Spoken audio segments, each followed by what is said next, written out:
Hello and welcome. My name is Chris Molenaar, and in this video today we are talking about lead follow-up and how to turn more conversations into appointments and more appointments into money. And by the end of this video, you are going to know the make or break difference on what determines your income at the end of the year.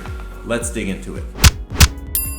Immediate response when it comes to lead follow-up. They call it speed to lead. The 5-minute rule is essentially when a lead comes in and wants to do something in real estate, you've got 5 minutes to respond before they call another real estate agent. Now, granted, this is based on cold leads, but a lot of times we do get sign calls or internet leads or Google leads that come in and want to have a conversation with a real estate agent, and your ability to respond quickly determines whether or not that conversation turns into an appointment. Now, your ability to have a quality conversation with these people when they call you right away makes all the difference in the world, and it's your ability to bring value to the table, your ability to present your knowledge, and it's your ability to build rapport during that conversation, which is going to make the difference in whether or not that client decides to work with you. And understanding the source of lead, as I mentioned, also makes a very big difference, because if somebody's calling you from your sphere of influence, or if you have a for sale by owner that's calling you back, or if somebody's calling you from Google, these are all different sources, and knowing how to respond to each different lead source will make a big difference for you. When you talk to these people, you need to personalize the conversation to what their goals are and what their needs are. That's what a really good salesperson will do during that conversation in terms of pre-qualifying if they're a buyer or if they're a seller, if they're maybe a buyer and a seller, how their goals fit into this market, how their situation fits into this market, and how you can help them accomplish their goals. You need them to be thinking of you as the authority that can help them to get from where they are to where they want to be. And it's your ability to personalize that conversation to what their needs are that's going to help them feel important, which is what it's all about at the end of the day. The customer is always right. And when you're having conversations over time with a potential prospect, you need to make sure that you understand what their preferred method of contact is, so that you are communicating to them in a way that they will most likely respond, be it text, email, social media, phone call, etc. Lead nurturing is a slightly different conversation than lead conversion, because you need to be able to determine where this person is at in the process, and it's not until you have those conversations that you determine that. I always like to say that the bad leads hide the good ones, and when you determine what your definition of a lead is, that will essentially determine, number one, how many leads you need to accomplish your goals, but at the same time, your definition determines your production, because if your definition of a lead is somebody who's going to buy or sell a house in the next 7 days, then how many leads do you need per week? If your definition of a lead is somebody that's going to buy or sell a house in the next 30 days, how many leads do you need? What is your goal? Is it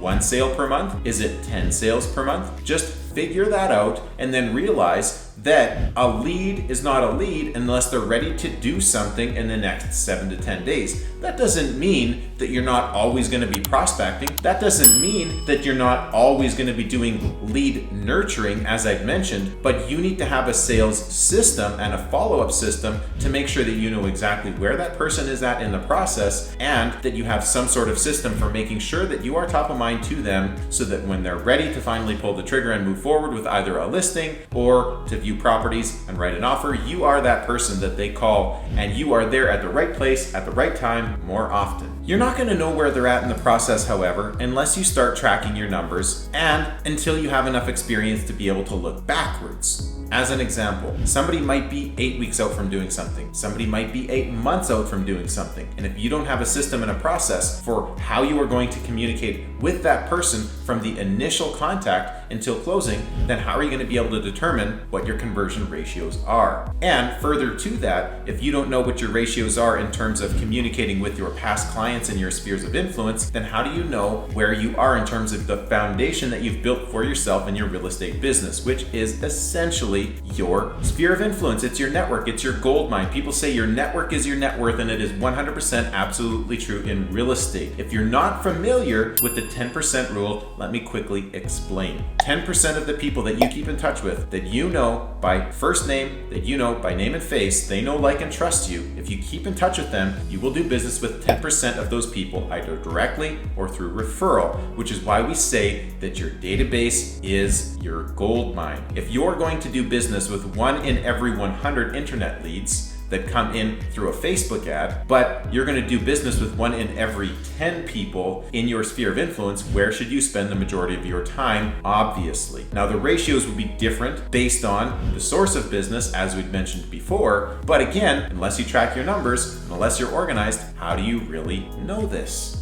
One of the best ways to keep front of mind with every single person, in spite of maybe you aren't organized, that doesn't mean you can't be highly profitable. That doesn't mean you can't be highly productive. As a matter of fact, a lot of my business partners are exactly this. Depending on your personality style, you might be more of an outgoing relationship building type person, maybe more of a promoter, maybe more of a marketer. What I recommend is that you at least determine who these people are, or at least who the top people are in your sphere of influence. Cross-check them on all of your different social media accounts, so that when you're posting on a regular basis in terms of real estate or what's going on in your life, all of the people in your database are going to see you. But don't forget, there's one key element to this, which is what I call content marketing or email marketing, which is essentially remembering that the algorithm doesn't always favor you and your business. The algorithm doesn't always push your content out to everybody that follows you or everybody that you're connected with. So one really great way to do email marketing or content marketing is to use that as a follow-up piece to keep your content in front of the people that are within your sphere of influence, because at the end of the day, your email list is something that you have control over. And if you study any of these big influencers, when they build a big YouTube channel, the biggest and highest form of value in building a YouTube channel is to build an email list as a result of that big YouTube channel or that big Facebook group. So it's the one thing that you control, that the algorithms don't favor one way or another, that you can run your business on or build your business on. And you don't have to be a huge influencer to do it. When you call people, you will sometimes get objections. And during the follow-up phase of the process, without getting too closer to the actual details when you're asking for the sale, some of the objections that you will get in the follow-up process are the timing in the market. I don't know about the market timing. Either it's too high, it's too low, rates are too high, prices are too high,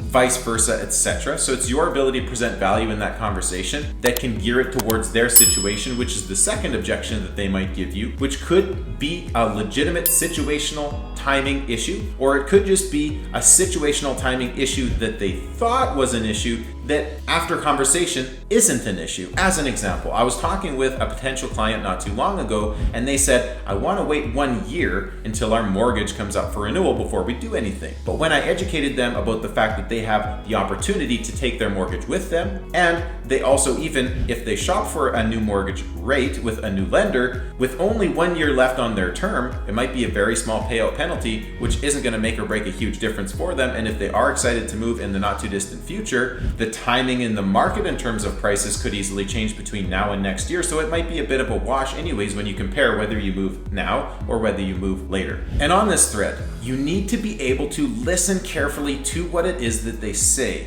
And if you have an issue remembering every conversation that you have, you are a normal human being, as we all are, which is why, again, it's important to make sure that you are taking good notes when you have conversations with people. And text message history is one of the really great ways to do this. Referring to what's happening with them on social media is another really great way to do this. But that way, when you follow up, you're literally just picking up right where you left off the last time you had a conversation with them. What you'll also soon realize in this process is that you might be at a roadblock. You might be at a crossroads. You might be call reluctant. And again, if you have too many leads, the good leads are hiding inside of the bad ones. But if you have call reluctance, that might be because you have too many leads. And you also might get to a point in your follow-up process where you are what we might call selling up. So you have a high-profile person that you're talking to, which is why it's important to always be working on your mindset and your professional and your personal development. And you also might be stuck in your head, which just means that you need to work on your sales posture. You need to make sure that when you call somebody to follow up, that you are not too needy. you need to make sure that, think about this. This person is selling their house for $500,000. You are making a $10,000 or maybe $15,000 commission check. So you've got to remember, this is one of their biggest, if not their biggest asset. It should matter more to them than it does to you. And it also should matter to them whether or not they have a competent person to help protect their best interests during the transition of them buying or selling one of their biggest assets. So be the calming force in the transaction. And at the end of the day, when you're asking for the appointment, you need to make sure that you're being assertive and confident, but not pushy. And that's where the posture comes in. Use your testimonials, which I always recommend having your Google My Business page be a part of your, let's say, email follow-up, and your text to confirm after having an appointment. You send a short email with a link to your Google My Business and all of your social profiles, which is essentially your social proof that has the testimonials attached to it. You text message to confirm that they received it. That way, when you have a conversation next time, they're not like, hey, sorry, who is this? Chris who? They automatically know and remember who you are, and you've proven to them, if you don't know them previously, that you are legit and you most definitely can help them with their needs. And you also want to make sure that you utilize your teammates. Now, whether or not you actually partner with another real estate agent, which I do highly recommend, you can also use your mortgage lenders or any other affiliates that are a part of the transaction process with you, so that you can follow up with a third party. The third party can follow up with the client, and you work together on a follow-up basis to make sure that you have multiple methods and modes of contact, that everything is going smoothly and perfectly as it should be, and so that you're closing the gaps so you don't have money leaks in your business. I hope you found some value today. Don't forget to like, comment, subscribe, book a link in my calendar below if you want to have a quick chat, and I look forward to seeing you in this video next. Thanks so much.